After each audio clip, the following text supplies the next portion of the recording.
Shalom sobat pemenang dikasih oleh Tuhan. Materi renungan kita hari ini, Tuhan Yesus ingin kita meminta Roh Kudus agar akal budi kita senantiasa diperbarui dan hidup kita berubah seturut pembaruan akal budi kita sampai kita semakin serupa dengan Kristus. Dasar renungan dari Lukas 11 ayat 1 sampai dengan 26. Inti renungan kita hari ini, sangatlah tidak tepat jika relasi kita dengan Kristus hanya sebatas untuk meminta perkara-perkara yang fana. Sobat pemenang, ada 3 pertanyaan yang perlu kita renungkan hari ini. Yang pertama, apakah maksud dari ajaran Yesus dalam Lukas 11 ayat 11-13? Yang kedua, mengapa dalam hal kita meminta dan Tuhan menjawab, Lukas menjelaskan hal itu berkaitan dengan Roh Kudus?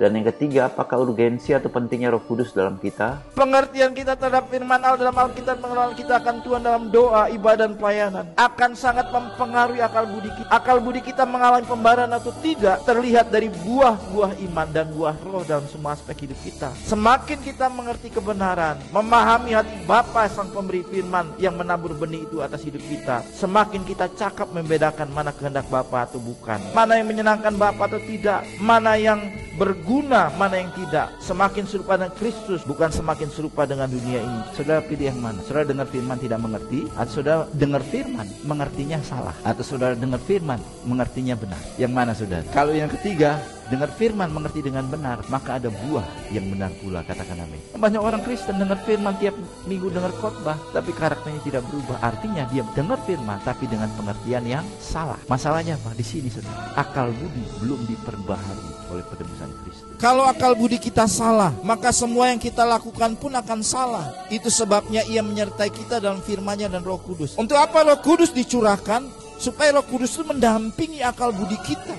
Maka dia disebut sebagai penolong. Roh Kudus ini punya peran penting dalam hidup kita. Untuk apa? Menolong kita. Supaya akal budi kita itu tetap menghasilkan pertumbuhan benih sampai berbuah dengan baik dan benar. Itu sebabnya ia disebut sebagai penolong.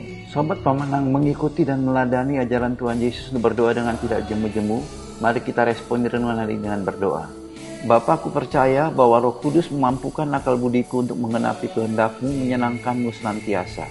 Lalu pokok doa syafaat kita hari ini berdoa bagi para gembala sidang atau jemaat agar tetap menggembalakan umat yang dipercayakan dengan kasih Kristus dan memiliki otoritas ilahi untuk membangun kerajaan Allah dan kesatuan tubuh Kristus, serta menjadi mitra yang sehat bagi pemerintah dalam membangun SDM. Salam pemenang dalam Kristus, Tuhan memberkati.